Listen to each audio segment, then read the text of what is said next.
Silenciado. Ahora sí. Ujú. Bien, muy buenas tardes a todos los compañeros y las compañeras que en este momento están siguiéndonos, ¿no es cierto?, la transmisión en vivo de Radio Popular La Revuelta. En esta transmisión especial, ¿no es cierto?, muy especial para nosotros porque nos convoca esta vez conversar particularmente respecto a los resultados, ¿no es cierto?, y todo lo que está ocurriendo muy tempranamente a partir de la votación del 25 de octubre. Eh, Les recordamos que estamos transmitiendo en vivo a través de la señal online, ¿no es cierto?, de Facebook por Radio Popular La Revuelta. Y además también estamos saliendo en la señal online de la radio, ¿no es cierto?, para que nos puedan escuchar además. Les recordamos además que este video va a quedar grabado en nuestro perfil de Facebook para quienes puedan compartir, ¿no es cierto?, todo lo que vamos a conversar en esta ocasión. Así que les contamos además que para esta oportunidad contamos nuevamente, ¿no es cierto?, con un gran invitado, ya segunda vez que lo tenemos en la radio, ¿no es cierto?, pudiendo compartir sus conocimientos y su análisis, que es el compañero Juan Carlos Gómez Leito. Juan Carlos, ¿cómo está? Muchas gracias por participar nuevamente. Hola, ¿qué tal, Mario? Un cordial pero fraterno saludo a la Radio Popular La Revuelta y agradecer esta oportunidad que se me brinda para poder realizar algún tipo de análisis con respecto a lo que fue la jornada del 25 de octubre pasado, como también analizar ya no solo los datos macro de la elección o del proceso, sino más bien también analizar algunos datos micro que nos revelan algunos alcances importantes para la configuración y la conformación de este poderoso apruebo que se gestó en esa ocasión.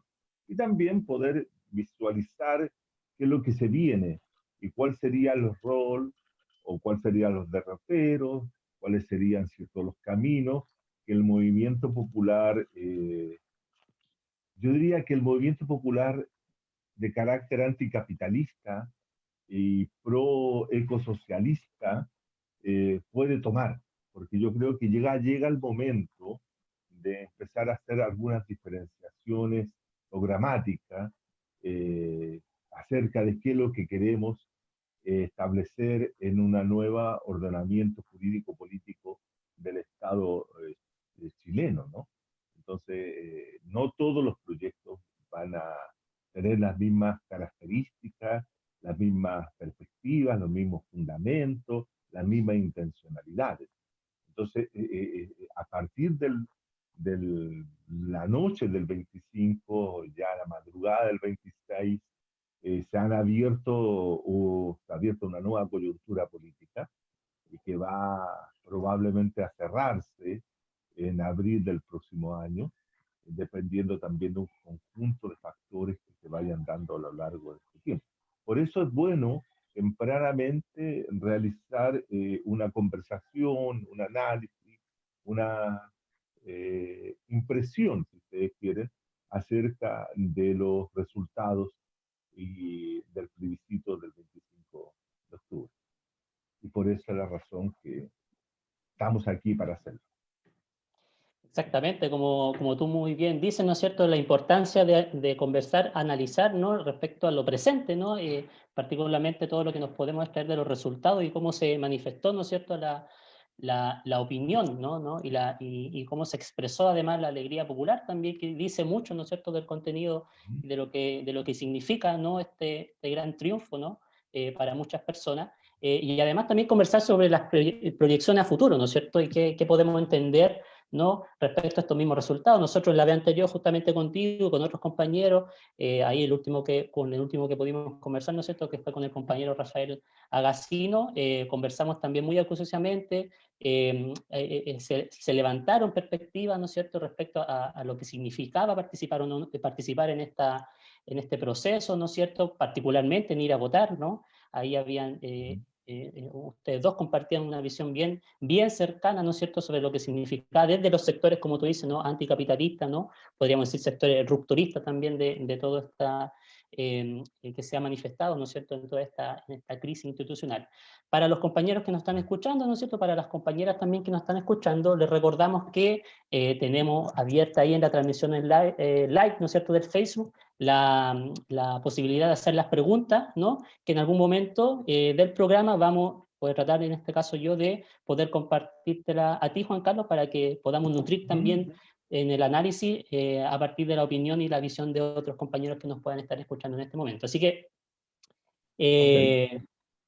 bueno, Juan Carlos, para partir, ¿no es cierto?, bien de lleno, preguntarte concretamente, un poco como lo que estábamos conversando recién, justamente cómo leemos desde la izquierda anticapitalista, ¿no es cierto?, desde los sectores, podríamos decir, rupturistas, ¿no?, los resultados del 25 de octubre y la expresión de las masas también que se vieron aquel día, ¿no es cierto? ¿Cuál es tu análisis político electoral al respecto? Ok. Mira, para hacer este análisis yo he preparado una pequeña exposición donde quiero abordar tres cuestiones fundamentales. Y de eso, después de esta exposición, dar paso a preguntas o inquietudes que resulten de esto, ¿ya? En primer lugar, yo quisiera hacer un planteo con respecto a lo que significa el 25 de octubre. El 25 de octubre del 2020 se me relaciona y está directamente ligado a lo que es el 25 de octubre del 2019. El 2019, el 25 de octubre implica, ¿cierto?, la más grande manifestación social y política que se haya realizado en Chile durante este periodo de la postdictadura. Ese día viernes 25, más de 1.300.000 personas salieron a las calles de Santiago. Pero no solamente salieron 1.300.000 personas a las calles de Santiago, sino también en otras ciudades del país se registraron numerosas marchas, numerosas actividades y manifestaciones de los ciudadanos descontentos con el régimen político existente, con el gobierno, contra todo el sistema instaurado por la dictadura hace más de 45 años. Cabe señalar que en esa oportunidad el pueblo, los sectores sociales y ciudadanos que salieron a la calle lo hicieron sin tener ningún tipo de vinculación con el sistema de partidos políticos vigente en Chile. Las únicas banderas que se observaban en las calles era la bandera chilena negra, como manifestación y reclamo de todo un descontento, y la bandera del pueblo mapuche. Pero no habían otras banderas que identificaran que allí estaba manifestándose una ciudadanía militante, una ciudadanía que respondiera a los partidos políticos.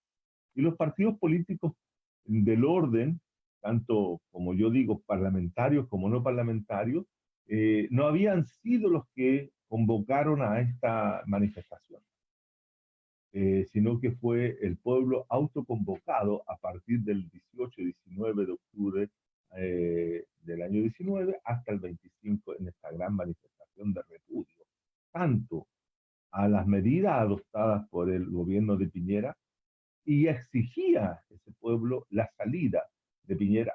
Se le solicitaba la renuncia a Piñera, que hiciera abandono, ¿cierto?, de la conducción del país y dejara paso, ¿cierto?, a una nueva posibilidad de construir un nuevo gobierno que se hiciera cargo de las numerosas demandas que surgían desde la ciudad.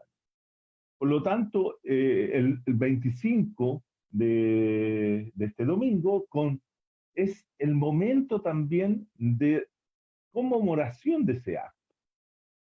También es un momento de recordación de que lo que había ocurrido en ese instante. Por lo tanto, converge allí una cuestión simbólica. Ahí hay un simbolismo político presente cuando a cerca de 4 millones, yo he calculado, 4 millones de personas salieron en todo Chile a pedir la renuncia de Piñera. 4 millones en ese momento en la calle pidiendo la renuncia de Piñera y del gobierno. Entonces, eso también es interesante tenerlo presente porque después van a ser cerca de 7 millones los que van a participar en el proceso electoral y van a ser cerca de 6 millones los que van a votar por el apruebo. Por lo tanto, aquí estamos viendo que hay una cierta correlación entre la gente que participó en las calles como también de los que votaron, los que se vieron, ciertos, se sumaron a esta gran ola de descontento, de ira popular, de enojo popular, este gran grito, que es un grito que genera una grieta en el sistema neoliberal. También me parece que el concurrir a votar el día 25 es una gesta política, histórica, popular, en el sentido de que hace realidad, logra hacer lo que durante 30 años no se pudo hacer. Quiero señalar que mucha gente que fue a votar el día domingo fue gente que durante 30 años también luchó, se movilizó y incluso más tiempo se movilizó contra la institucionalidad política que había instaurado Pinochet en el año 1980. La constitución política de 1980 impuesta por la dictadura tiene 40 años, no 30, tiene 40 años.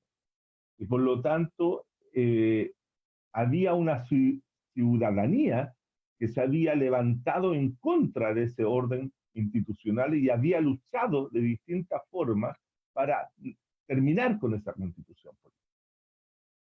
Por lo tanto, el día 25 concurre una gran masa de población, muchos ciudadanos, a votar simbólicamente a poner fin a una constitución que siempre había rechazado.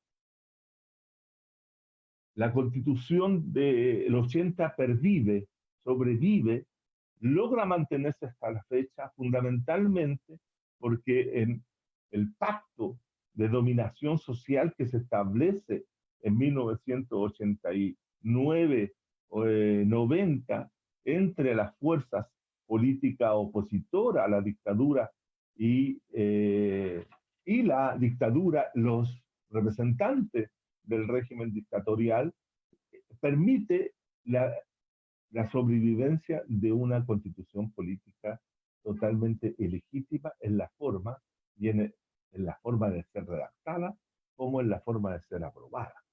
Distintos estudios han demostrado que la constitución política de 1980, ¿cierto? Fue aprobada en un gran fraude electoral en ese plebiscito de septiembre de 1980. Si bien es cierto, se derrota al dictador en 1988, en ese momento que se derrota, la decisión de decir no a Pinochet significaba decirle, como hemos dicho en otra oportunidad, decirle sí a la institucionalidad pinochetista. Las fuerzas políticas del no, los que después van a conformar la concertación de partidos políticos por la democracia, ¿qué es lo que van a hacer? Van a desarmar, van a desarticular, van a inmovilizar a la sociedad que se había estado manifestando en las calles, realizando, ¿cierto?, 17 jornadas de protestas nacionales para poder iniciar lo que ellos llamaron, ¿cierto?, la transición desde un régimen político autoritario a una democracia, que en el fondo nunca hubo en Chile una transición. Lo que hubo en Chile fue una institucionalización del régimen autoritario diseñado por los autoritarios y especialmente por Jaime Guzmán Errázuriz. Por lo tanto, lo que se inaugura en el año 90, cuando asume el presidente Patricio Aylwin el gobierno, es la consolidación e institucionalización del régimen autoritario producido por la dictadura. Y ese es el régimen que no solamente se mantuvo durante estos 30 años, sino también es posiblemente el régimen que termina con la Constitución Política de 1900. Es decir, en el 25 de octubre concurrieron una serie de situaciones que hace posible ese triunfo abrumador del apruebo en un contexto de participación política baja. Es decir, acá se logra rebasar un tantito la tendencia abstencionista, pero no se logra, ¿cierto?, del todo quebrar la tendencia.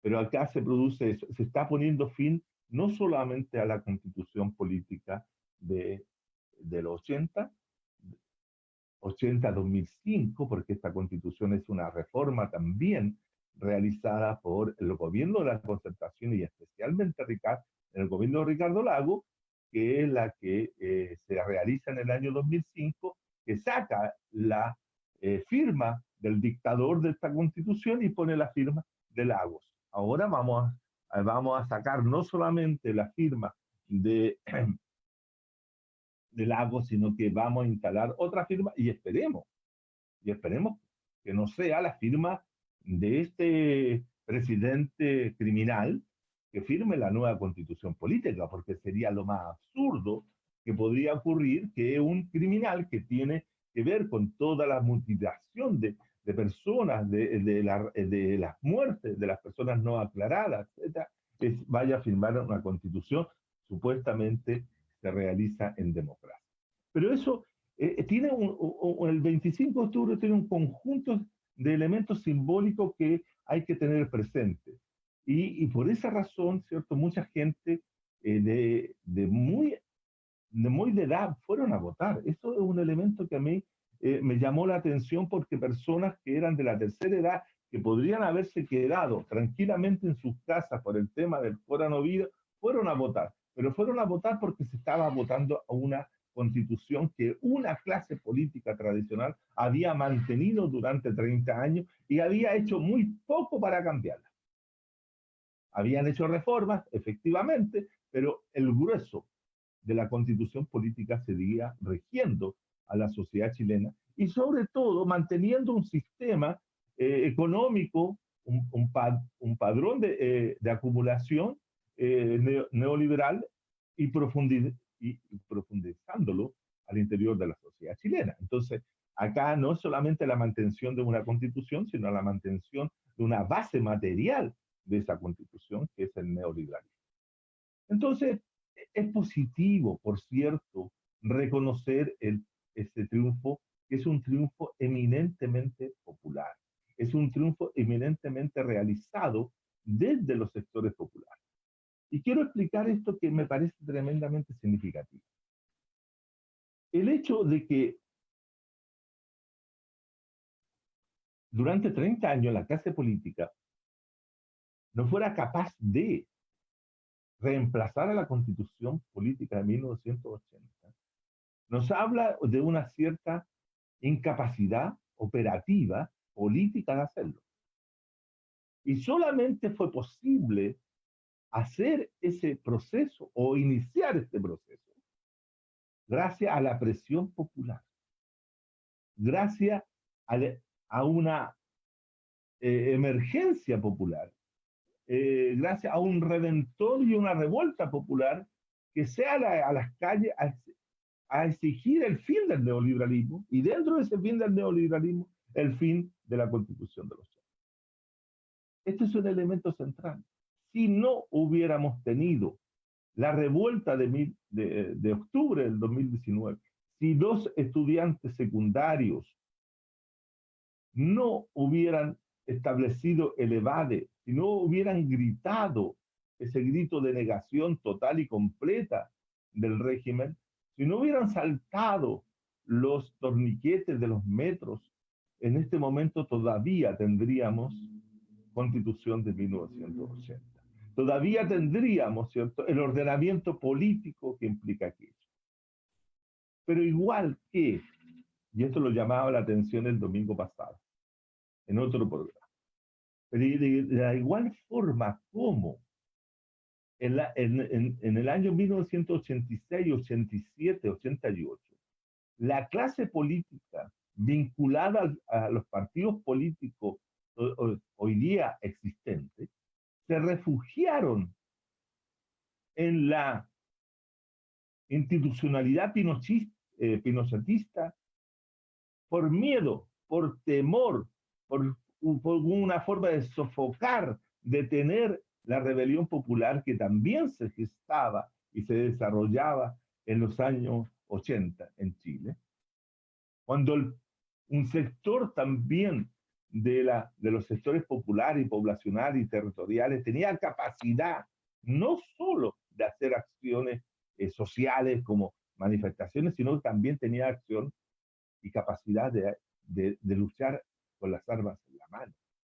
Cuando se hace el atentado contra Pinochet en 1986, ese atentado alerta a los sectores políticos más conservadores que se refugian en la institucionalidad Pinochet. Hoy día, el hecho de que se vieran acorralados, se vieran presionados por el movimiento social popular rebelde e insurgente, lleva a la clase política a establecer este acuerdo, ¿cierto?, por la paz y la nueva constitución del 15 de noviembre. Es un nuevo refugio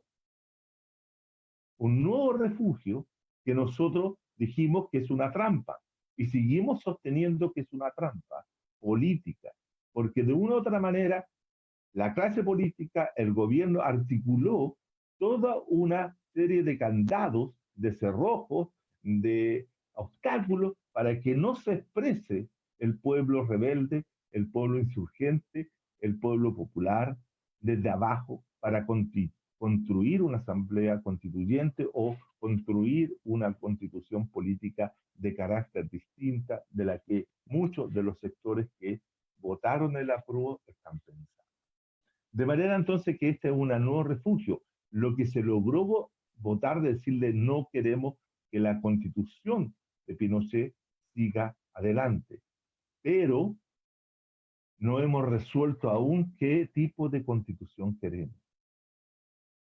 No se ha logrado, ¿cierto?, desactivar todo el aparataje constitucional que es de, si lo tuviéramos que decir en términos Foucaultianos, constituye, ¿cierto?, un dispositivo de poder que frena la acción de la sociedad popular.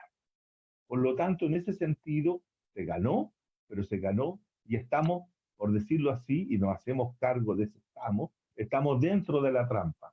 O si ustedes quieren, están dentro de la trampa todos aquellos que ingresaron y desde afuera hay grupos que estamos observando cómo está funcionando esa trampa y cómo nosotros queremos, ¿cierto?, desactivar esa trampa para que esa gente que entró, esos ciudadanos confiados, esos ciudadanos que entraron para decirle no a una constitución, se encuentran hoy día, ¿cierto?, entregándole cuotas de poder importantes a aquellos que no la tenían en octubre del 19 para hacer una nueva constitución política.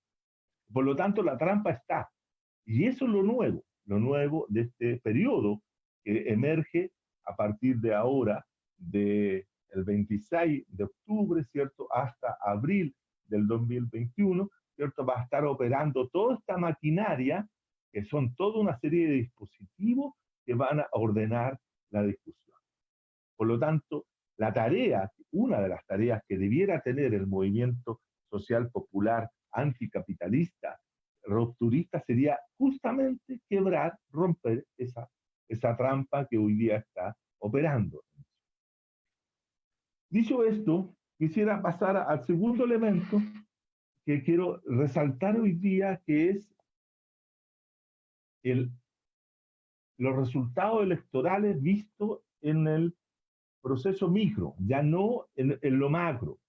Tenemos claro de que el triunfo, ¿cierto?, de la prueba fue contundente, en la derecha, ¿cierto?, queda reducida solo a la votación de, como se ha dicho, de 5 comunas y de una serie de pequeñas votaciones logradas en otros lugares que no permiten, ¿cierto?, ser más que el 20 o 21% de todo el electorado que votó. Ahora, cuando uno se pregunta, ¿cómo está conformado la prueba? ¿Cómo está configurado la prueba? Y ahí uno comienza a hacer el análisis, y yo lo he hecho.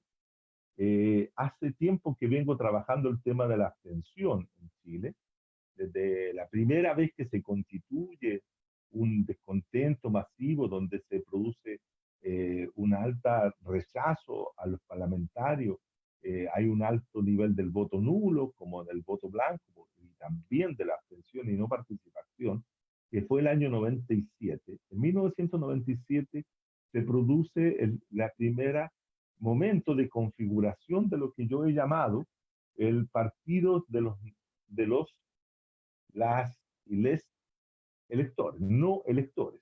Es decir, el partido de los no electores, para decirlo francamente, de los abstencionistas activos y políticos.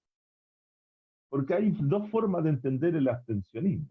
El abstencionismo, en términos de la jerga politológica, nosotros hablamos, los cientistas políticos, hablamos de un abstencionismo normal, para referirnos cuando la abstención, la no participación en un proceso electoral ronda entre un 9 y un 10% del electorado y que se considera como situaciones fortuitas que en ese día de la votación se produjeron para los ciudadanos y que no fueron a sufragar. Por lo tanto, siempre si se mueve entre el 1 y el 10% de abstención, estamos en una situación normal. Pero cuando ya la abstención cruza el 10% y se acerca al 15, se acerca al 18, al 20, al 25, al 30, al 40, al 50 o al 60% de la abstención, ya estamos frente a un problema de carácter político. Estamos en problemas de la democracia en su funcionamiento más específico, que son los procesos electorales. Por esa razón, ¿cierto?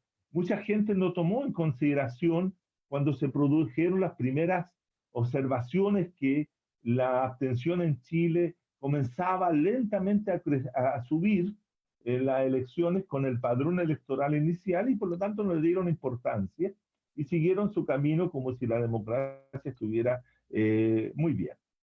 Pero cuando ya comenzó a notarse con fuerza que la gente, que los jóvenes fundamentalmente no se inscribían en los registros electorales cuando cumplían 18 años por X razones, desde las políticas hasta las meras sociales, ¿cierto?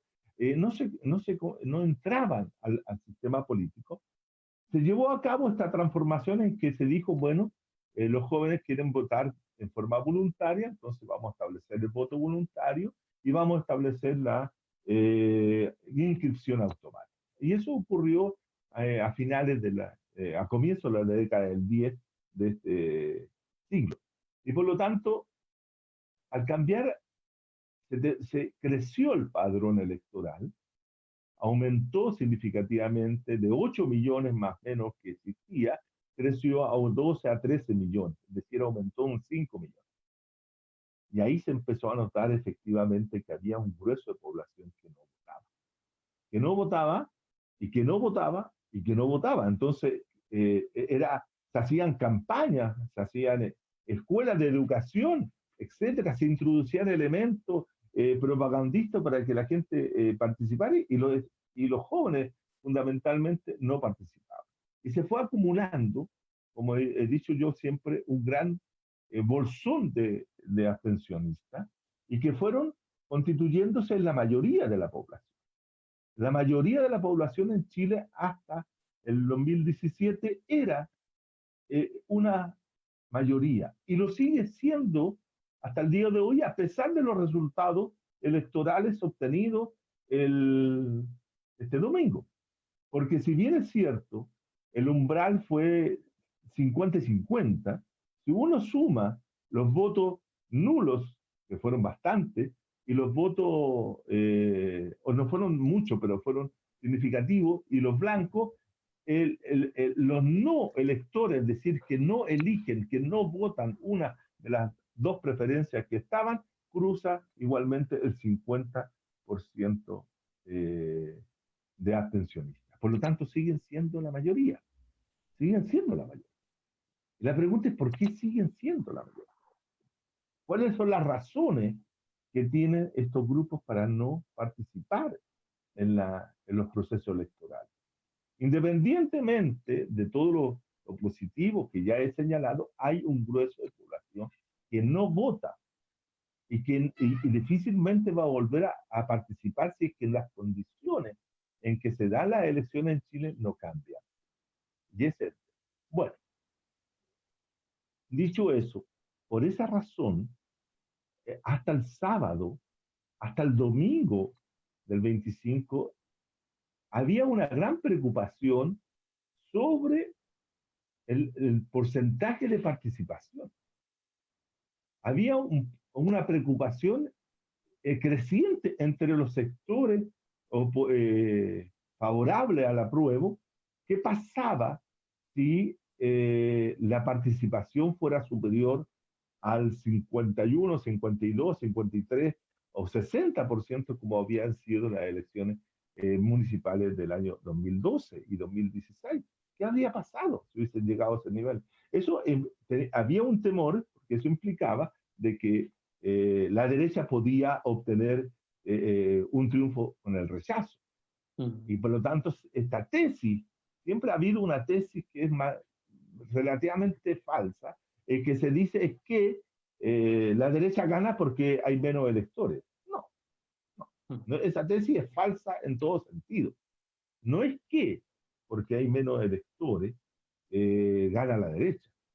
La derecha tiene un núcleo de votación dura, como lo demostró en esta elección, y que eso les permite, ¿cierto?, obtener triunfos. Pero esos triunfos de la derecha siempre han tenido un factor que aquí nadie ha querido señalar. El factor fundamental que la derecha gana es que vota a aquellos sectores que se reconocen como clase media, o sectores clase media aspiracionista, o clase media, ¿cierto? O capas medias, que en un momento determinado cambian su voto, su preferencia, y votan por la derecha. Claramente. Aquí la derecha, en las dos oportunidades que ha ganado la elección, han existido dos factores que lo explican. Uno, el factor de la división que se produjo al interior de la concertación, cuando surge la candidatura del díscolo de la concertación, que es Marco Enrique Ominami, en 2010, y eso genera, ¿cierto?, una crisis al interior del conglomerado, y eso abre la posibilidad de que la derecha gane cuando se produce esta competencia a tres bandas o a cuatro bandas, como se dio en un momento aquí, o a cinco bandas, como se dio en otra ocasión. Y en esa oportunidad la derecha puede ganar. Pero gana, no es que cambie la composición del electorado, porque sigue siendo bajo y la abstención sigue siendo alta. Entonces, no hay una relación directa entre los abstencionistas y el voto de la derecha. La derecha tiene voto que se lo extrae o se lo consigue en los sectores medios fundamentales. Y también surgió, a partir de la votación del 17, una acusación por parte de algunos sectores de la nueva mayoría, que decían que había surgido en Chile un facho pobre, para decir y acusar a los sectores populares de este país que habían votado por Piñera.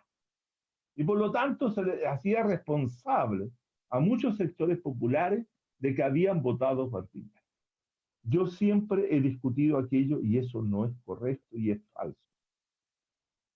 en Chile los sectores populares, los sectores populares, los sectores populares pobres, los sectores populares trabajadores, los sectores populares que son los que han sido condenados por el neoliberalismo, esos no votan.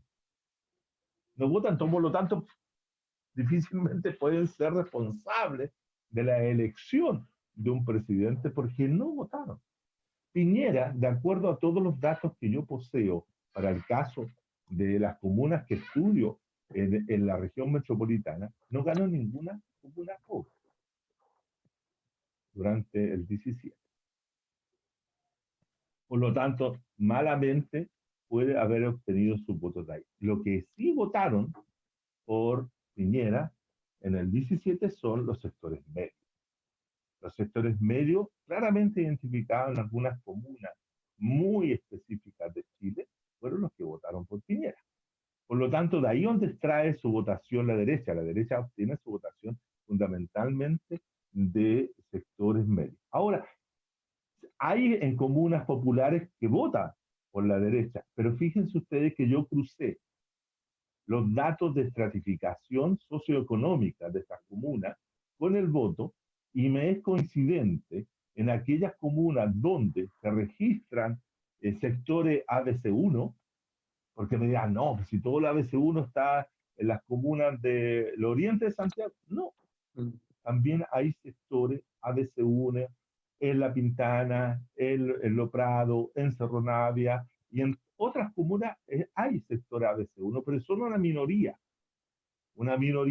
que es coincidente con el número real de votantes que se obtiene en la derecha en esas comunas. También hay un sector en esas comunas que son miembros de las Fuerzas Armadas, sargentos mayores, ¿cierto? Que pasaron por las Fuerzas Armadas, por ejemplo, y que son suboficiales y que tienden a votar por los partidos del orden de derecha.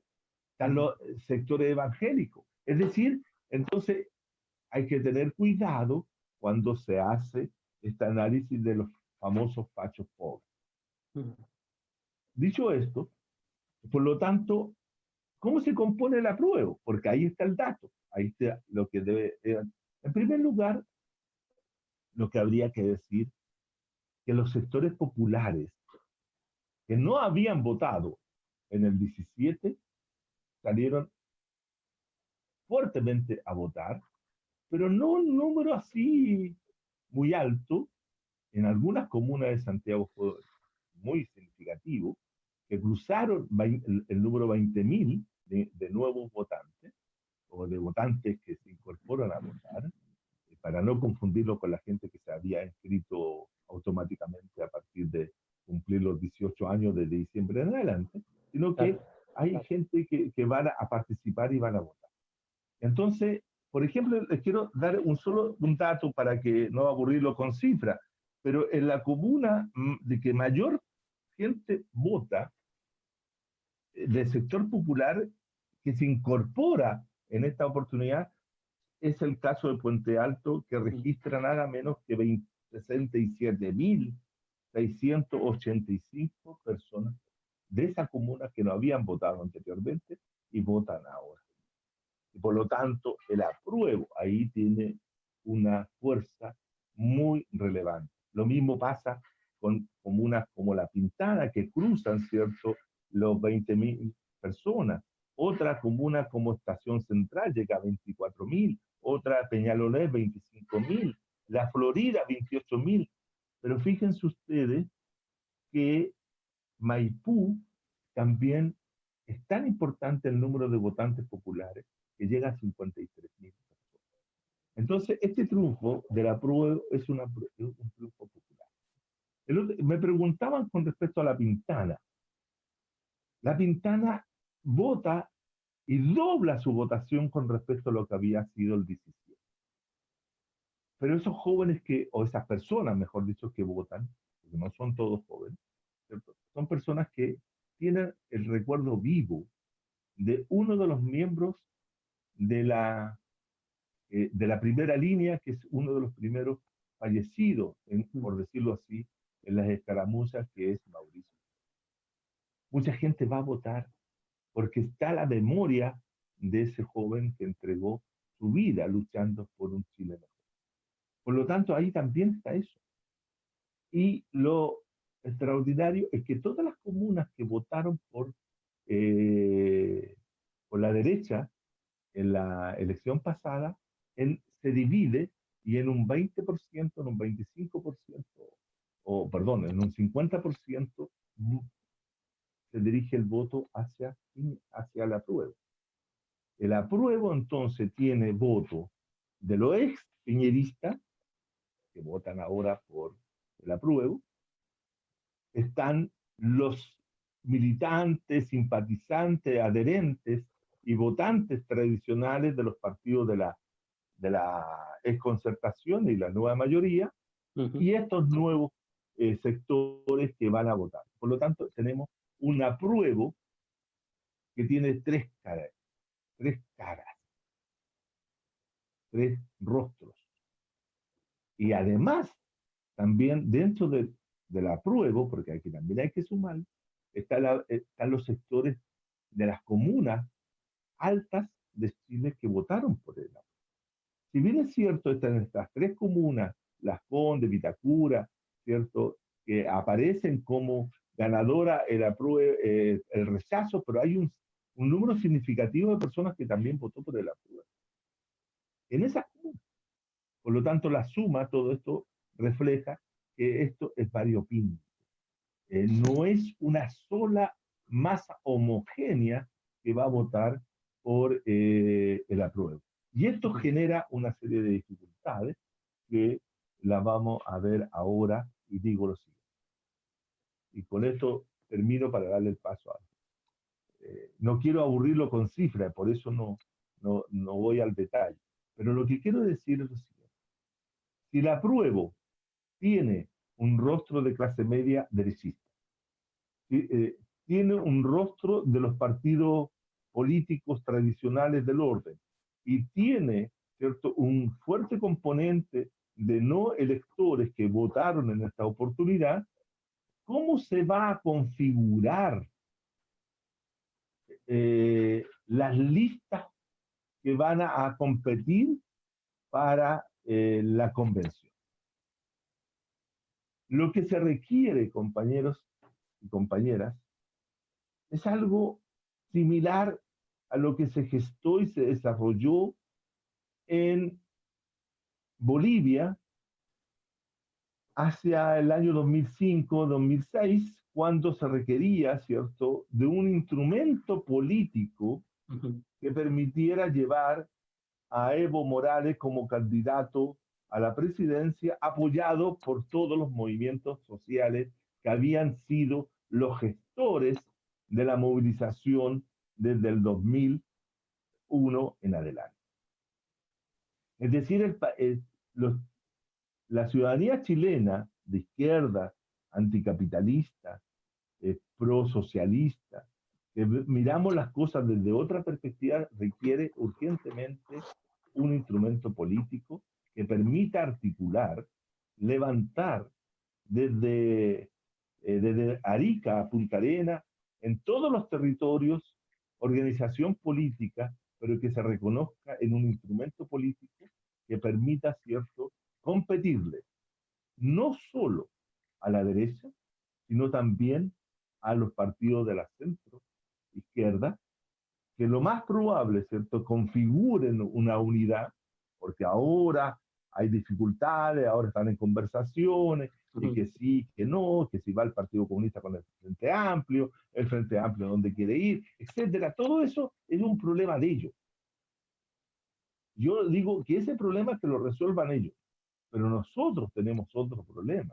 Tenemos el problema de configurar un partido, instrumento tipo más, ¿cierto? El instrumento político de los movimientos sociales y políticos de Bolivia, que permita entonces ahí cobijar. Porque no vamos a tener ni medios, ni recursos, ni tiempo para organizar un partido ahora, para que lo inscribamos en el CERVEL y podamos tener esa posibilidad.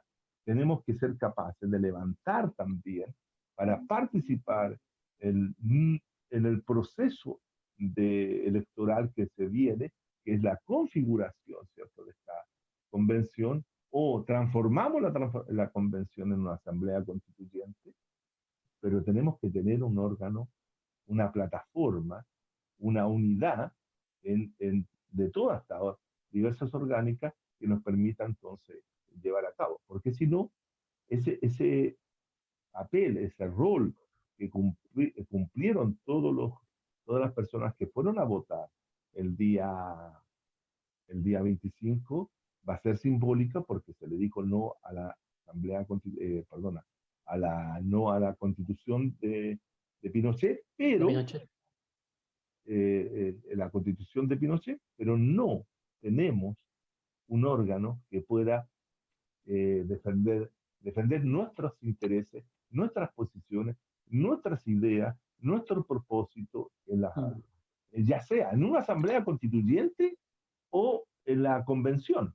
Independientemente que sea, tenemos que darle una organicidad a esa fuerza que se expresó tanto el día 19, perdón, el año 19, como el 25, en el apruebo, pero también de todos aquellos compañeros que no votaron, porque consideramos que eso sigue siendo una trampa.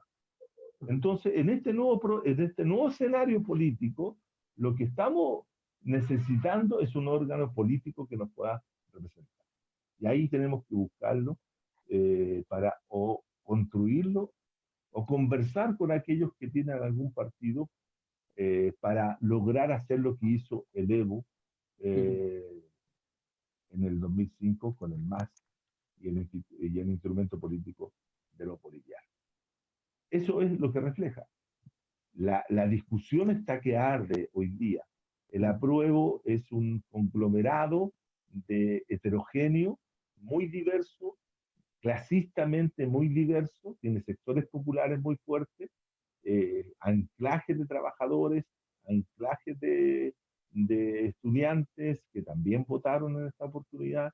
Muchos de ellos votaron porque consideraron que era una necesidad sacarse de encima la constitución política del 80, pero tenemos la dificultad que si no tenemos un órgano político que nos permita ingresar a esa arena, vamos a quedarnos contemplando desde afuera si es que no tenemos la capacidad de hacer la ruptura con todo lo que se está ocurriendo, porque esa sería otra de las cosas, de las tareas que hacer, pero para ello hay que acumular fuerza, iniciar ¿cierto? El trabajo de construcción de una plataforma que converjan todos estos sectores, que nos pongamos de acuerdo y digamos, esta es la constitución política que nosotros queremos y por esta constitución y por este orden social y por este orden económico, por este orden cultural es que queremos luchar.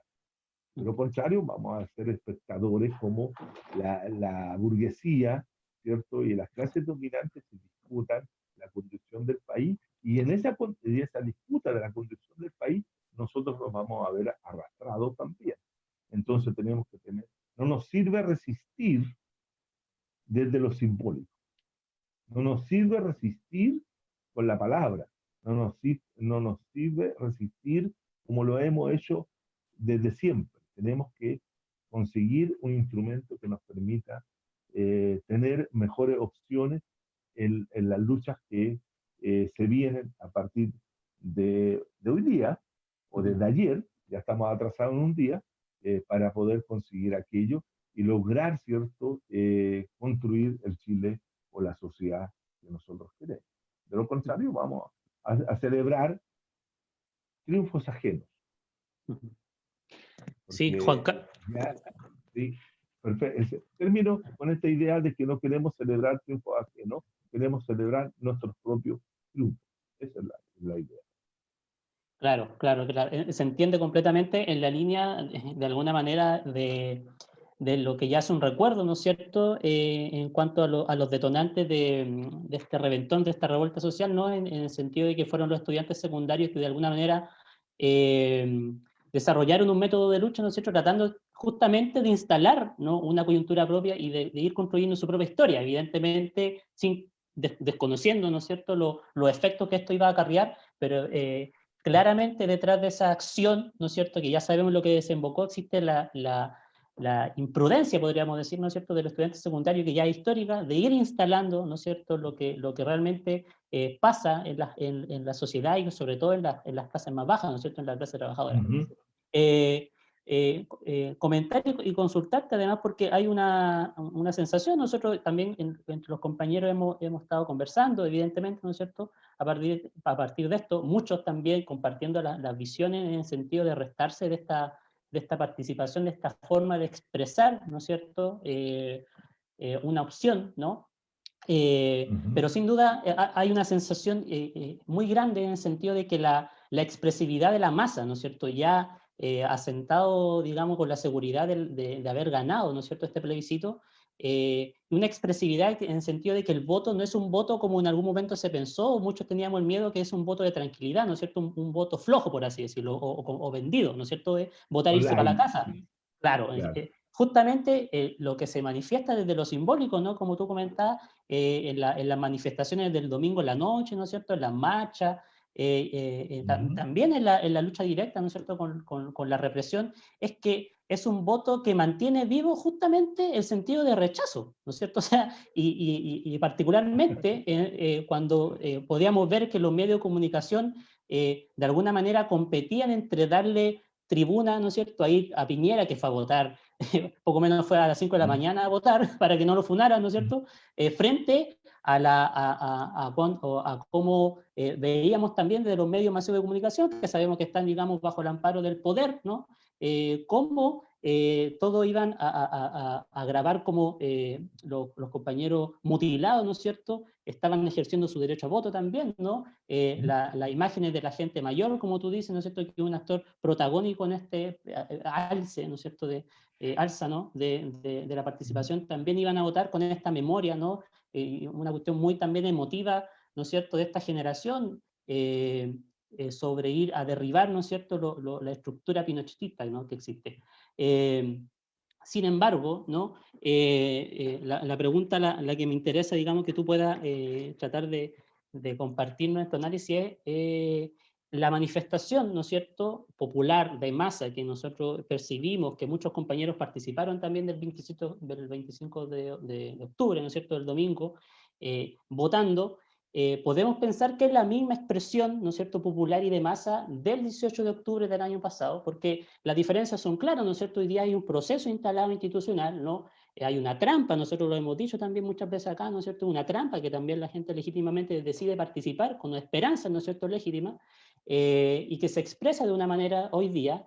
Sin Ujú. embargo, la masividad, ¿no?, del 18 de octubre fue una masa descontenta, insurgente, ¿no es cierto?, que ejerció de alguna manera una lucha distinta, ¿no es cierto? El 18 de octubre Sí. no se caracterizó por desbordar las calles simplemente en manifestación, se caracterizó por el ejercicio de la lucha violenta, ¿no?, como forma de hartazgo, ¿no?, de una política ya de 30, 40 años, ¿no es cierto?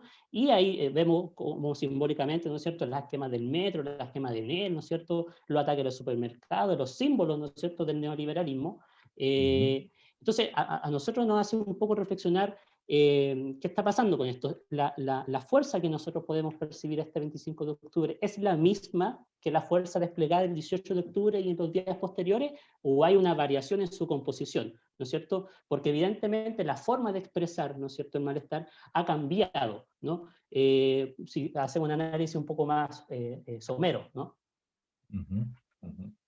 Mira, yo tengo la impresión de que las formas responden también a situaciones específicas, ¿no?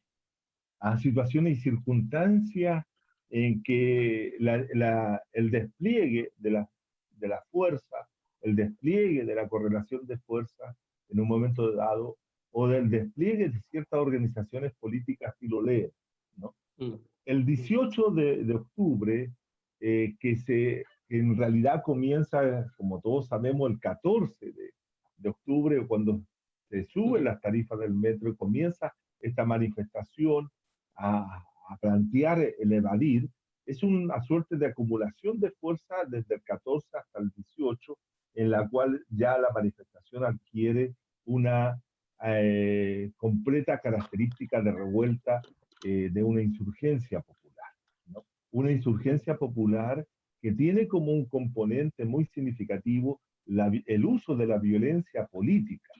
Acá no es un uso de la violencia por la violencia, sino que es un uso de la violencia política que se va a manifestar en contra, como bien decías tú, los símbolos del capitalismo neoliberal, de los actos de justicia popular que llevan a cabo una serie de grupos para hacer sentir su presión, hacer sentir su presencia, hacerse manifestar y que sean vistos. Si esto hubiese sido el 18 del 14 al 18, una pequeña manifestación donde la gente gritaba el descontento y después se retiraba ordenadamente a sus casas y después al otro día volvían a hacerlo y así se veía perdiendo en la fuerza de esa protesta y terminaba diluyéndose como tantas otras protestas se diluyeron en acciones que no traspasaban ciertos límites o eran, como los califican, manifestaciones pacíficas.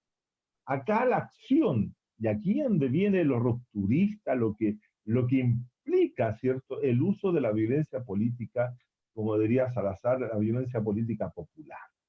Cuando la violencia política popular se manifiesta en las calles, se manifiesta en el espacio público, cuando confronta directamente a las fuerzas del orden, cuando confronta todo aquello, hay una reacción y evidentemente que esa reacción genera temor porque son miles de personas que están en las calles manifestándose en contra de un orden.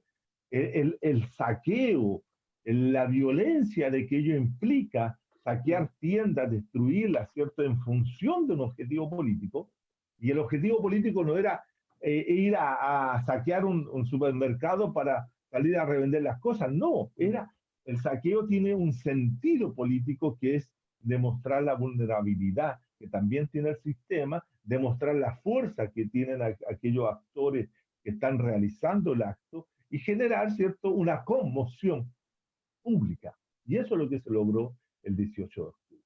Se logró, ¿cierto?, conmover, se logró, como yo digo, agrietar, generar una gran grieta en la dominación y que todos respondieron porque todos los dominadores se sintieron amenazados por parte de los dominados.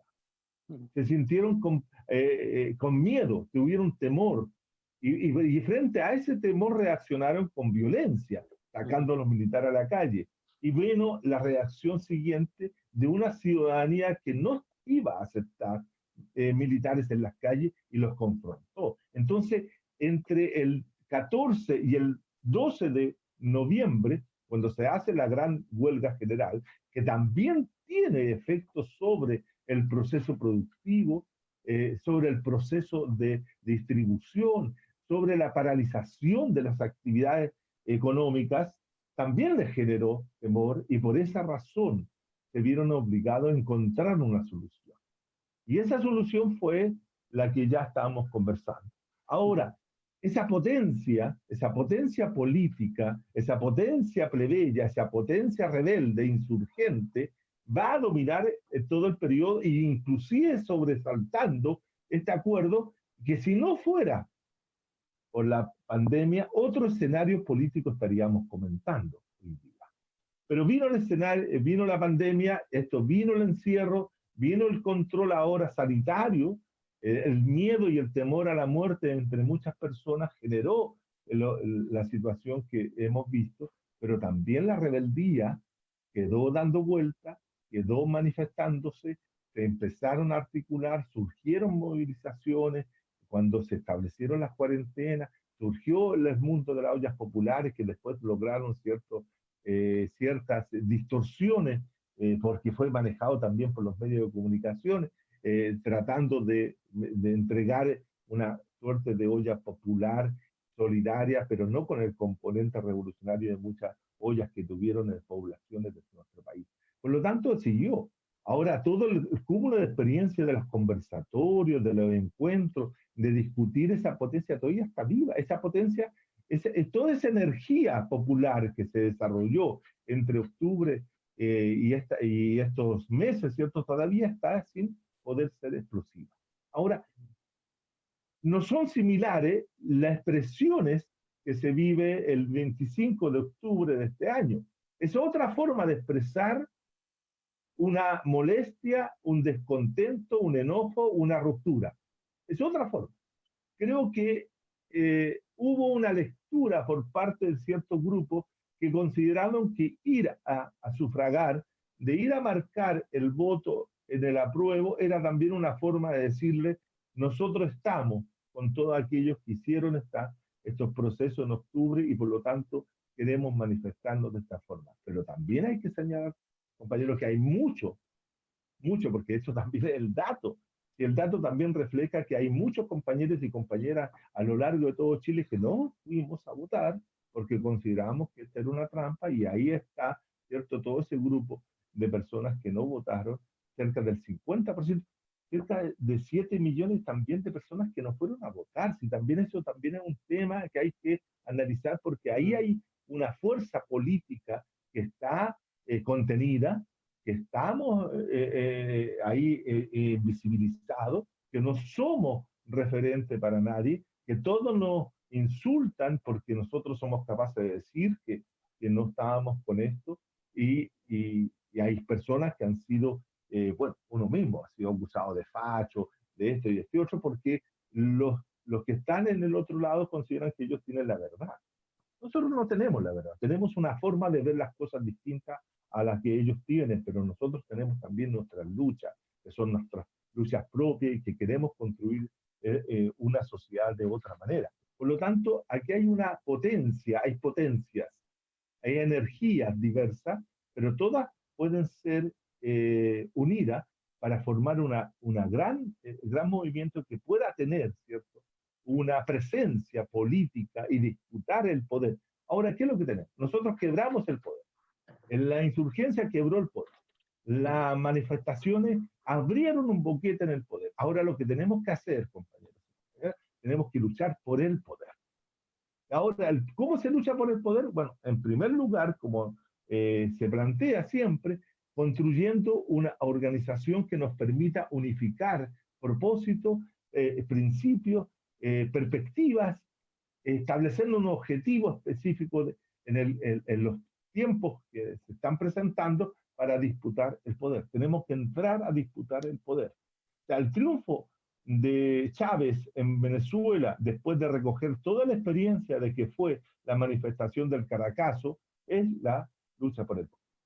No podemos repetir, y aquí quiero ser muy claro, no podemos repetir lo que ocurrió en España con el Podemos, cuando el 15M, ¿cierto?, se constituye como una gran organización en contra de lo que era el Partido Popular, lo que era el Partido Obrero Socialista y todo el sistema, para que después se funde el Podemos y terminen dentro del sistema. Nosotros tenemos que crear condiciones de ir a luchar por el poder, discutir el poder, enfrentar al poder, enfrentarlo en todos lados. Tenemos que tener capacidad, compañeros y compañeras, para lograr, ¿cierto?, triunfar, disputando el poder en el espacio local, comunal. Tenemos que ir a disputar la alcaldía. Tenemos que empezar a construir el poder desde abajo. Como dicen los zapatistas, construir el poder desde abajo y desde la izquierda. Pero disputar. Yo no soy de la idea de que tienen algunos compañeros zapatistas de que el poder se construye en forma paralela al poder del Estado. No. El poder se discute donde está el poder. Y el poder, ¿cierto?, en Chile está localizado. Y ahí está la nueva etapa que se abre. El poder está localizado en las comunas, el poder de los alcaldes. Ahí hay que pelear.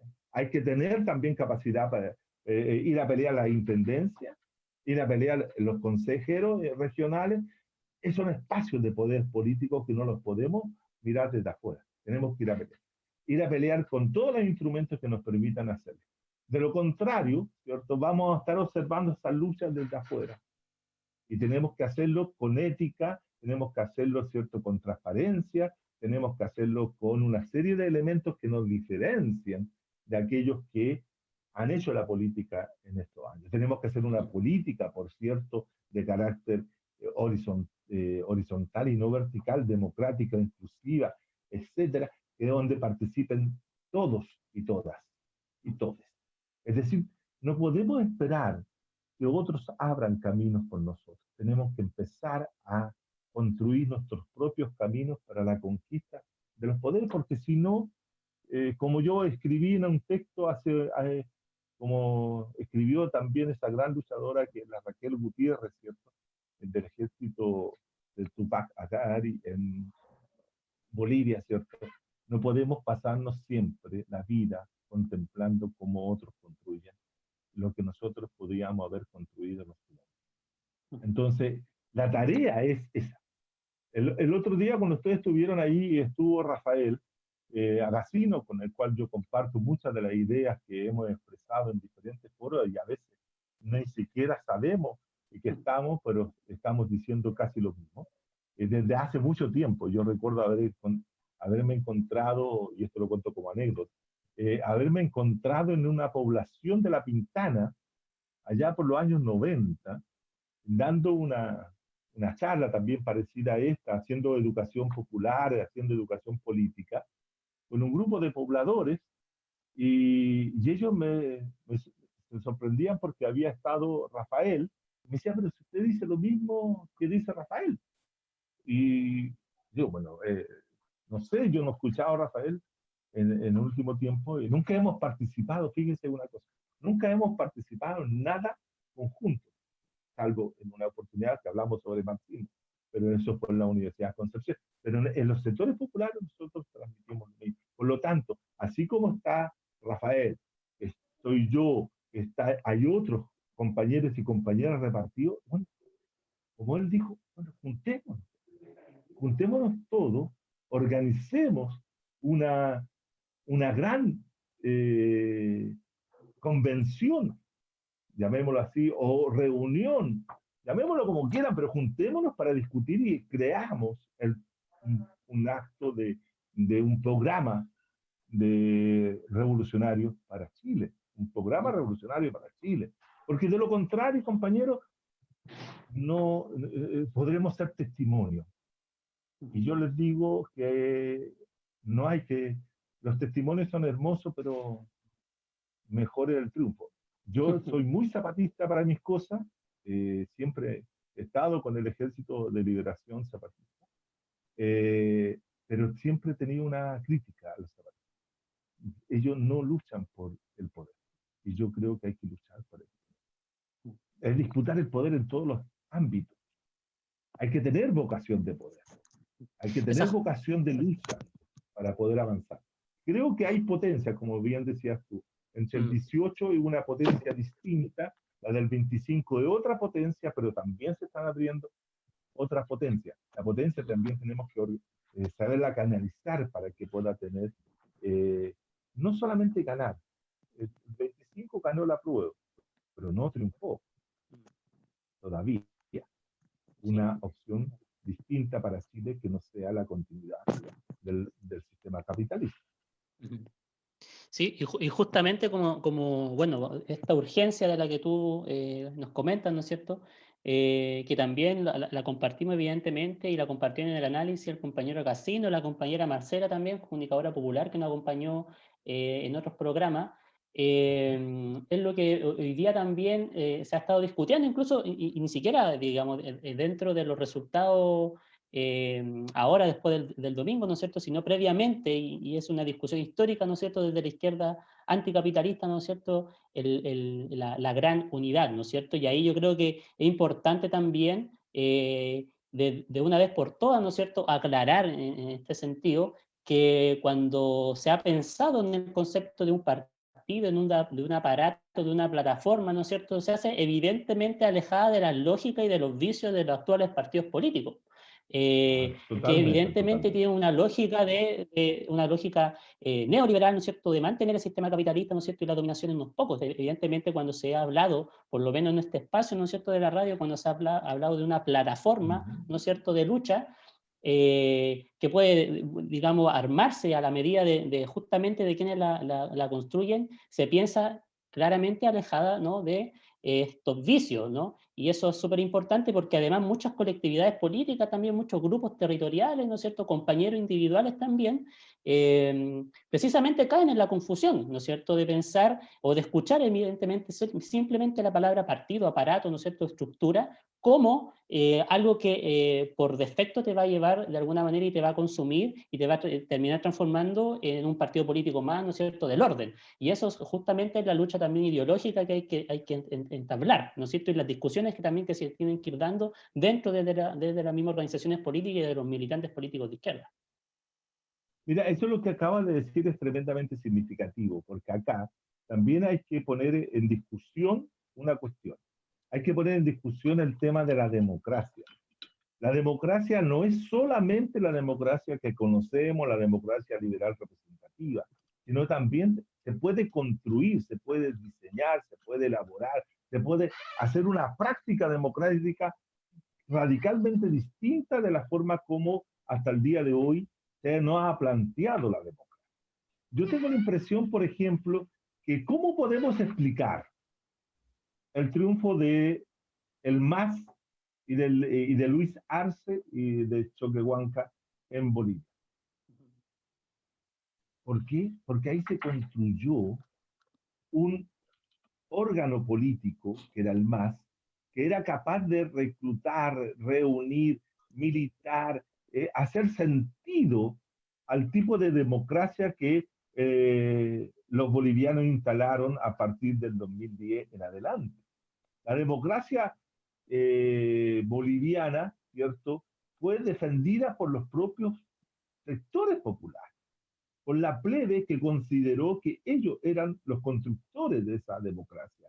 Y por eso salieron en su defensa cuando se enfrentaron con las fuerzas de los militares y de la policía, fundamentalmente en octubre del año pasado, acumularon fuerzas, se reorganizaron y pelearon la democracia que ellos habían construido, que ellos habían construido. No había sido la construcción de las clases dominantes y le volvieron a recuperar el asunto.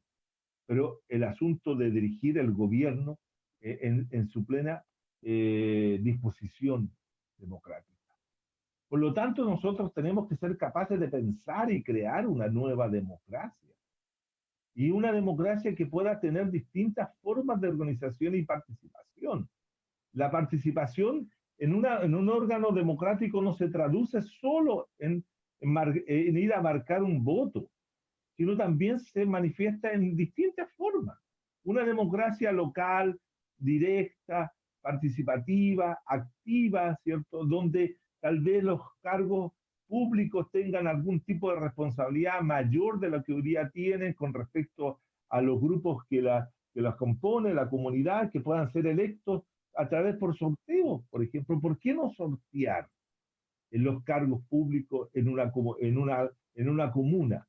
¿Por qué no aceptar a aquellos que quieren ofrecerse a ser el gobierno local o a ser parte del gobierno local? ¿Por qué tenemos que reducir todo en esta fórmula autoritaria, totalitaria del voto? Yo creo que hay otra forma de producir el ejercicio del poder político, del poder público. No podemos reducir todo a que la gente quede reducida, el ciudadano, el sujeto quede reducido a marcar un voto. Y luego, ¿cierto?, se va para su casa y deja que otros elaboren. Sino, ¿cómo hacemos que las comunidades, que los espacios, los barrios, sean responsables de la propia política que se desarrolla ahí? Y así vamos a ser responsables también de la política nacional, de la política local, regional y nacional, porque estamos dando un tipo de participación diferente. Acá siempre se dice, no, es que no se puede porque acá la política tiene que ser un voto, porque es la única forma. No, fíjense ustedes, el día domingo la gente fue, votó y, y ahora tiene que volver a votar en, en abril. ¿Y quiénes van a ser los candidatos? ¿Quién les va a proponer? Unos señores que estaban ahí, señoras y señoras, y señoritos, y esto quedó, se van a reunir y van a decir, mira, ahora voten por esto. Entonces todos los demás van a ver las listas y decir, ya, yo voy a votar por este señor que conozco. Fíjense ahora la farandulización de los candidatos que se están proyectando como constituyentes, la cantidad de rostros de la televisión.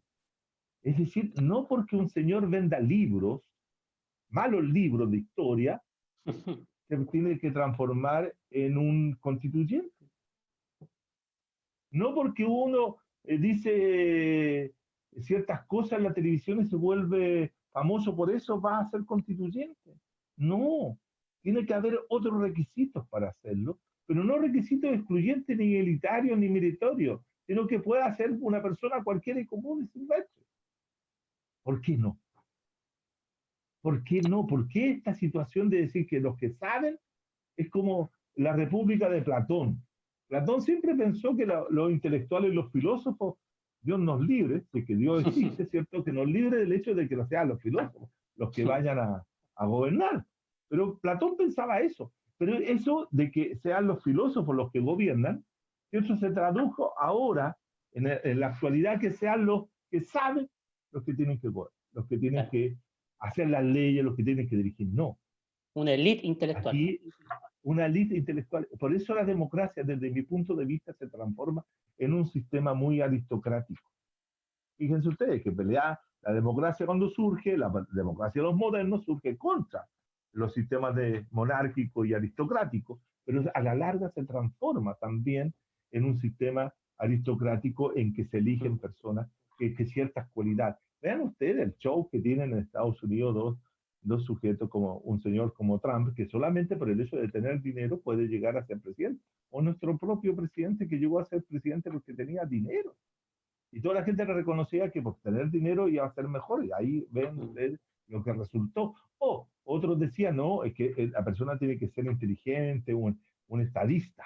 Un estadista, esa idea del estadista, ¿cierto? Ah, Ricardo Lagos es un estadista. Y bueno, Ricardo Lagos vendió este país y lo regaló al mundo, ¿no? Lo vendió a los españoles, a los mexicanos, las carreteras, etcétera, etcétera, ¿cierto? Entonces, ese son los... No, tenemos que pensar en Bolivia, la elite política de Bolivia no quería a Evo porque era indio, pero ese indio hizo mucho más por todo el pueblo boliviano de lo que habían hecho la élite durante 200 años de gobierno de la élite dominante blanca.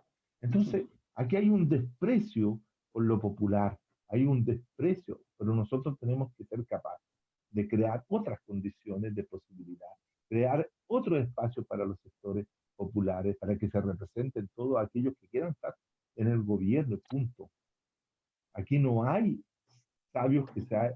Sí, hay que saber ciertas cosas, por cierto, porque el gobierno requiere ciertos técnicos, pero eso se pueden contratar, ¿no? No necesariamente tienen que ser los que... Porque así se puede controlar. Se puede controlar. ¿Por qué a Maduro le tienen tanta mala en Venezuela? Porque Maduro era un chofer de tranvía y llega a ser presidente. Entonces, claro, le rompemos los esquemas. Fíjense que en la mañana yo escuchaba a Mariana Elwin, que es la hija del presidente, postularse como candidata a la constituyente, y ella comenzó su trabajo ya de programa, defendiendo la educación privada. Entonces, mucha gente, Mariana Elwin, Patricio Elwin, presidente, entonces, obviamente que ellos usan su apellido para generar estos afectos entre la población. Pero yo tengo la impresión, compañeros, que tenemos que ser capaces de ir a disputar esa hegemonía, porque eso es una lucha hegemónica, ir a disputar cada uno de esos espacios, disputarlo con todos nosotros allí, y disputándolo en todas sus formas, porque si no, insisto, si no, nos vamos a quedar. ¿Qué quiero decir con esto? Yo tengo la impresión de que los que hemos sido subpolíticos, los que hemos sido personas que hemos sido profundamente críticas de este sistema y que nos fuimos quedando en los márgenes para luchar desde ahí, llegó el momento, y el octubre del 19 abrió un boquete y por ahí entramos a ocupar los espacios públicos. Nosotros debemos seguir ocupando espacios públicos con nuestros discursos, nuestros acercamientos para poder ir discutiendo la cuestión hegemónica en cada lugar. Nuestra labor fue realizada, fuimos capaces de resistir y de poder romper esta situación, y los subpolíticos debemos pasar ahora a la propuesta de la nueva política, pero no la nueva política estilo Frente Amplio, sino las políticas que hemos practicado en nuestros territorios, en nuestros lugares, en nuestra cátedra, en nuestro lugar de trabajo, en todo ese hacer anticapitalista que hemos hecho durante muchos años. Porque nuestro hacer anticapitalista ha estado permanente. No somos anticapitalistas de un minuto, hemos sido anticapitalistas de tiempo. Y eso es lo que hay que empezar a practicar para que rompan las invisibilidades que hoy día se tienen. Entonces, la política desde los márgenes fue un triunfo. Logró hacer algo que la política institucional no había logrado hacer, que era, por ejemplo, romper la dominación, quebrar la dominación, pero no derrocarla, no destruirla. Todavía está una gran grieta, y por esa grieta tenemos que seguir entrando, tenemos que seguir ampliando esa grieta o produciendo mucho más grieta para que este sistema quede tan debilitado y se venga abajo. Pero no podemos seguir contemplando desde los márgenes, tenemos que seguir dentro. Ya entramos, pero entramos no a hacernos cargo de ese sistema, entramos para revertirlo, entramos para subvertirlo, para volver subversiva la democracia, para subvertir el orden. Eso es nuestra tarea, no podemos quedarnos contemplando. Yo me niego a quedar contemplando, así que vamos a seguir trabajando en este espacio, en estos lugares, porque estos lugares tienen que multiplicarse.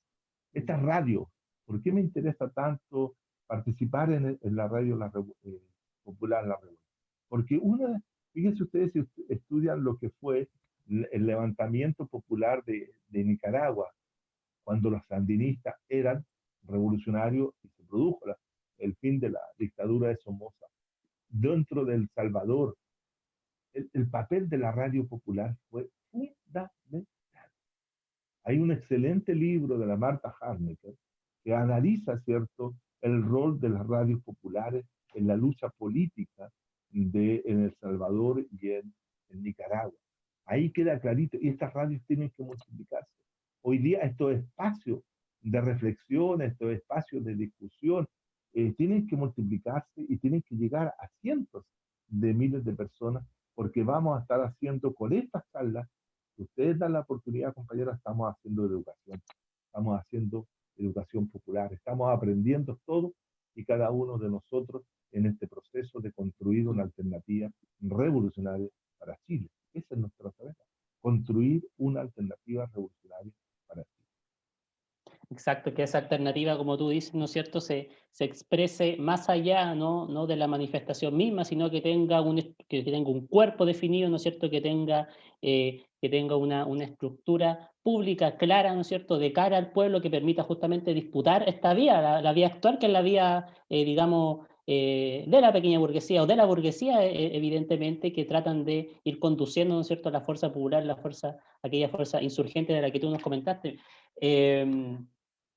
Juan Carlos, mira, vamos a pasar a leer los comentarios, saludos que nos llegan desde la señal en vivo, ¿no es cierto?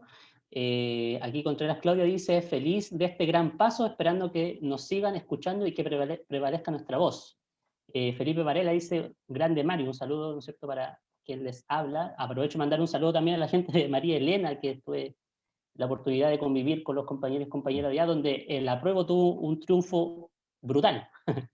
Pedro Pablo Ortega Guerra dice: grande Mario, orgulloso de verte, y además dando la lucha por el futuro de nuestra nueva generación, no quedarse dormido, ¿no es cierto?, ya que estos políticos son muy escurridizos. Viva la primera línea. Hay un gran reconocimiento, ¿no es cierto?, a los compañeros que luchan. Y por último, Beatriz Saavedra: saludos a un gran profesor y sociólogo, un agrado haber sido alumna suya, dice ahí la compañera Beatriz. Juan Carlos, bueno, hemos estado, nos has compartido, ¿no es cierto?, un análisis acucioso para poder comprender, ¿no es cierto?, todos los elementos, las dudas, las preguntas que quedaron a partir de esta gran votación, ¿no es cierto?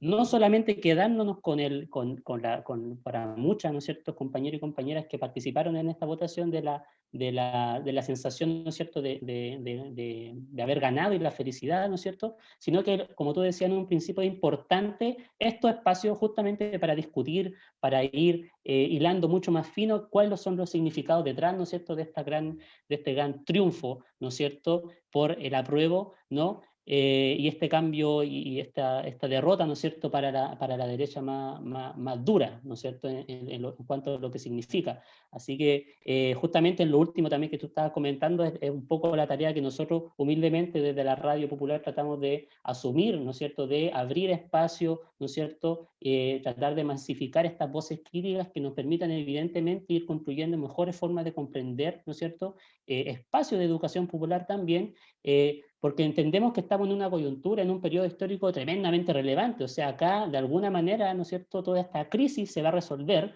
¿no es cierto? Y lo importante, un poco entendiendo tus palabras, ¿no es cierto?, es que la resolvamos nosotros, ¿no? Esa debe ser, de alguna manera, nuestra tarea, resolver, ¿no es cierto?, esta crisis, nosotros desde, ¿no es cierto?, las visiones anticapitalistas, ¿no es cierto?, antineoliberales, ¿no? Y justamente en la construcción desde abajo.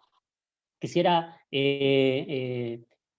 bueno, estamos un poco al cierre del programa, ¿no es cierto?, pedirte a ti unas últimas palabras, un mensaje ahí para los compañeros militantes, ¿no es cierto?, para quienes están hoy día escuchándonos y que van a poder también escuchar este programa en el futuro desde las organizaciones políticas, desde las organizaciones territoriales, ¿no es cierto?, que han venido dando la lucha desde antes y sobre todo hoy día, ¿no?, que ahí tú tienes un mensaje claro, un poco en el sentido del qué hacer, ¿no es cierto?, que es no solamente irnos a la casa, ¿no?, con el pecho inflado, ¿no es cierto?, para quienes participaron de esto, sino que la tarea, como también haciendo referencia a lo que decía el compañero Agacino en el programa anterior, queda mucho, mucho trabajo, que es el trabajo, ¿no es cierto?, de este gran topo de la historia, ¿no?, y que estamos mucho, ¿no es cierto?, de ir fortaleciendo hoy día más que nunca las organizaciones populares, ¿no es cierto?, fortaleciendo más que nunca las organizaciones estudiantiles, ¿no es cierto?, territoriales, populares, ¿no?, y por lo menos desde el trabajo que nosotros tratamos de hacer es un poco aportar en esa línea. Así que te dejo ahí algunas palabras al cierre para que tú nos puedas ir entregando aquella visión, ¿no es cierto?, de unidad, que es lo más importante que nosotros tenemos que asumir en este tiempo. Sí, yo tengo la impresión, compañeros y compañeras, que llegó el momento en que las organizaciones políticas anticapitalistas, las organizaciones sociales que tienen una proyección distinta de la que hasta ahora se han discutido, tengan una voz más fuerte, porque este espacio no lo abrieron los que han estado siempre con el sistema, lo abrieron aquellos compañeros y compañeras que, dispuestos a luchar y dispuestos a arriesgar su vida, lo hicieron. Y lo hicieron, ¿cierto?, a partir de mucho antes, yo diría mucho antes que el 18 de octubre. Este es un proceso de acumulación de fuerza social y política que viene cabalgando desde hace unos 20 años.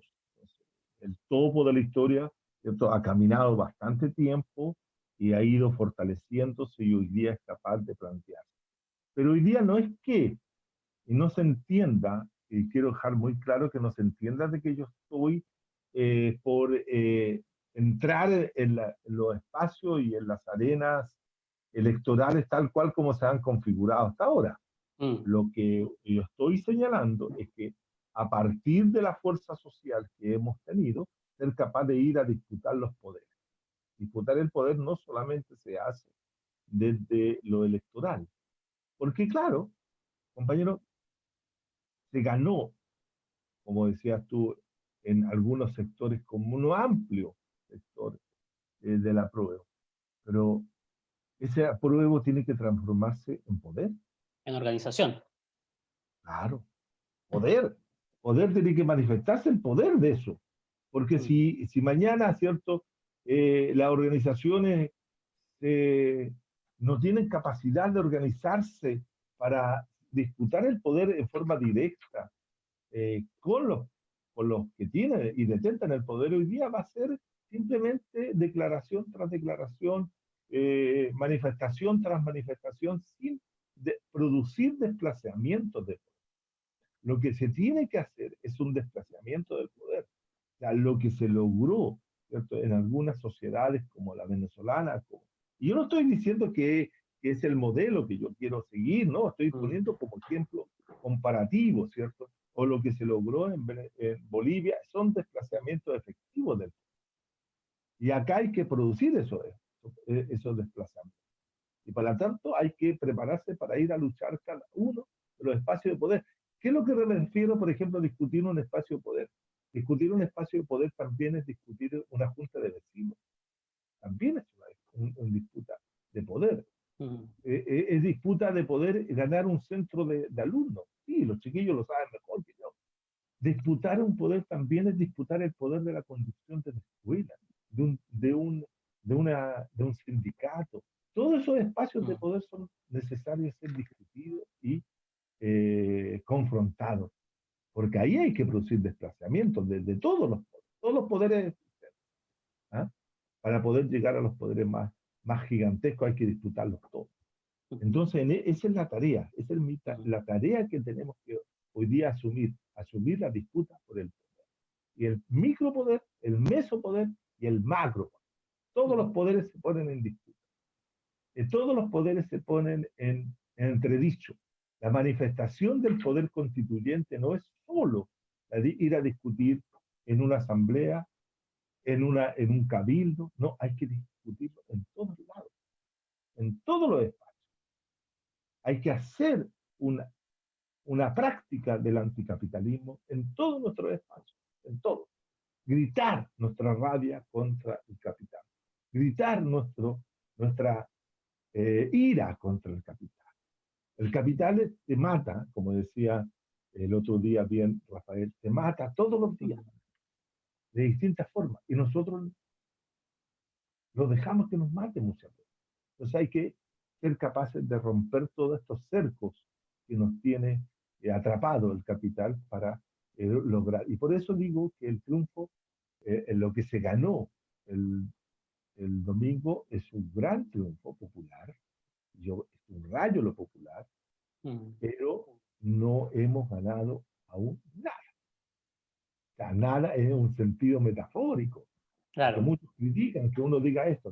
No hemos ganado nada porque todavía el poder está en las manos de aquellos que tienen el poder desde el año 1973. No hemos cambiado la estructura del poder. Y eso es una tarea que hay que trabajar. Trabajar todos los días para destruir el poder. No podemos no discutir el poder. Eso es lo esencial y lo fundamental. Esto es una estación, es un hito. Quedó el hito y quedará marcado en los anales de la historia, como decían los romanos, el hito fundamental de esta situación. Pero ese hito histórico, por mucha fuerza que haya tenido, no está produciendo la ruptura que debiera producirse. La ruptura fundamental se dio entre el 18 y el 12 de 18 de octubre y el 12 de noviembre del año pasado, cuando ahí se hizo. Fíjense ustedes que esto, 30 años, los políticos se la pasaron discutiendo que sí, que no tenemos quórum, que no alcanzamos, es que esto, que no podemos cambiar esto. Y bastó la fuerza del pueblo, organizado, porque siempre se dice, los que quieren decir que no había organización, que esto fue un caos, fue vandalismo, no, fue una fuerza del pueblo organizado que actuó, ¿cierto?, el día entre el 18 y el del 12 y produjo esta gran grieta que nos da la oportunidad de empezar a discutir el poder. El poder hay que discutirlo y pelearlo y confrontarlo. Esa es la gran lección que nos deja la historia. Y ahora tenemos que hacerlo. ¿Para qué? Como digo, para construir el gran programa revolucionario para el pueblo. Un programa revolucionario anticapitalista. Y pro vida. No pro vida de lo otro, sino la pro vida de la naturaleza, de los seres humanos, de todos nosotros. Por lo tanto, tenemos que trabajar. Yo invito acá a todos los que me están escuchando, a todos los dirigentes sociales, pequeños, ¿cierto? Juntémonos, hagamos una gran reunión de revolucionarios para poder construir este proyecto que tanto requiere Chile. Porque si no, compañeros y compañeras, el escenario va a ser entre la derecha golpista, la derecha neoliberal, la centro derecha neoliberal y la izquierda neoliberal. Y la izquierda neoliberal, ustedes ya saben quiénes son. El Frente Amplio, Partido Socialista, de repente el Partido Comunista que se entusiasma porque no quiere estar solo. Entonces ahí se entrega a esa directrices y se transforma en partido izquierda neoliberal. Eso va a ser, es el escenario que nosotros queremos contemplar y criticar y ver. No. Para eso tenemos que transformarnos en fuerza política real y efectiva. Así que eso es. Saludo a todos, agradezco a los compañeros de la radio, a Rodrigo, a Mario, por la oportunidad de conversar estos temas, de llevar, como decía el compañero, la voz, ¿cierto? El metal, dice, metal, de mi voz, para que lleguen a cientos de personas. No estoy en ninguna manera emulando a compañeros, simplemente la metáfora del metal, porque aquí saltan a decir, ese compañero que está emulando al compañero Salvador Allende. No, sino simplemente quería decir que gracias y hay que multiplicar estas radios populares, ojalá que surjan muchas más a lo largo de este tiempo para poder unir fuerza y voluntades políticas para lograr el triunfo de los revolucionarios como ustedes y otros tantos que están en nuestro Chile. Gracias. Buenas noches. Justamente, y en compañía, ¿no es cierto?, nos sumamos a tu llamado, ¿no?, de parte nuestra también, en abrir estos espacios, en participar, ¿no es cierto?, en estos debates, en estos análisis, ¿no es cierto?, con distintos compañeros, y ahí también levantar la voz en el mismo sentido que tú lo planteas, ¿no es cierto? Hay un montón de compañeros para quienes venimos desde por lo menos de la experiencia pasada, ¿no es cierto?, de la lucha estudiantil, un montón de compañeros que hoy día necesitan reactivarse, ¿no es cierto?, participar en los espacios, si no tienen espacios, construir espacios, sumarse a otras experiencias, ¿no es cierto?, autónomas, anticapitalistas, porque es necesario acá el apañe, ¿no es cierto?, la fuerza y la intelectualidad, ¿no es cierto?, y la militancia de todos, ¿no? Esa estructura, ¿no es cierto?, esta plataforma, este aparato, este partido que tú nos comentabas, ¿no es cierto?, requiere de un componente fundamental que son militantes que trabajen, vivan, ¿no es cierto?, para la construcción de esto, ¿no es cierto?, y para que mantengan en pie justamente esta estructura y poder tener la herramienta, ¿no es cierto?, que nos permita defender, pero también combatir con mayor fuerza, ¿no es cierto?, y con mayor seguridad todas estas trampas, ¿no es cierto?, institucionales, las trampas del poder, las trampas de este sistema. Así que agradecemos, Juan Carlos, como siempre, ¿no es cierto?, poder participar, acordarte de nosotros para poder construir este análisis que es tremendamente necesario, ¿no es cierto? Y nosotros creemos firmemente que esta es una herramienta, ¿no es cierto?, para las luchas sociales, para las luchas populares, ¿no es cierto?, para la lucha de los revolucionarios. Así que te lo agradecemos enormemente. Esperamos encontrarnos nuevamente en otros espacios también de formación, ¿no es cierto?, de análisis crítico, ¿no es cierto? Así que muchas gracias, les recordamos a los compañeros que nos están escuchando, ¿no es cierto?, a los compañeros también que nos compartieron su análisis, sus comentarios en la transmisión, que vamos a volver a estar, ¿no es cierto?, aquí debatiendo, ya estamos más o menos claros en la tarea, ¿no es cierto?, que nos depara de aquí en un futuro próximo, así que manténganse en sintonía de la Radio Popular La Revuelta. Les recordamos además que los 8 videos, ¿no es cierto?, las 8 experiencias y conversaciones con los otros compañeros están disponibles en la página de los compañeros de Fuga de Tinta, ¿no?, fugadetinta.cl. Está en Facebook, ¿no es cierto?, está en Instagram también, y tienen su página web, ahí están todas, digamos, las conversaciones que nosotros hemos tenido por la Radio Popular, así que para que la puedan ir a echar una miradita, ¿no es cierto?, y si necesitan repetirlo, lo pueden hacer ahí a través de los compañeros. Así que, bueno, sin más, Juan Carlos, agradecerte nuevamente, agradecer a los compañeros, nos veremos en una próxima oportunidad acá en Radio Popular La Revuelta, hasta que la dignidad se haga costumbre. Chao, Juan Carlos, cuídate mucho, un saludo. Chao, hasta luego. Gracias por todo y nos estaremos viendo en otra oportunidad. Saludos a todos los compañeros y compañeras que vienen. Hasta luego. Chao, chao.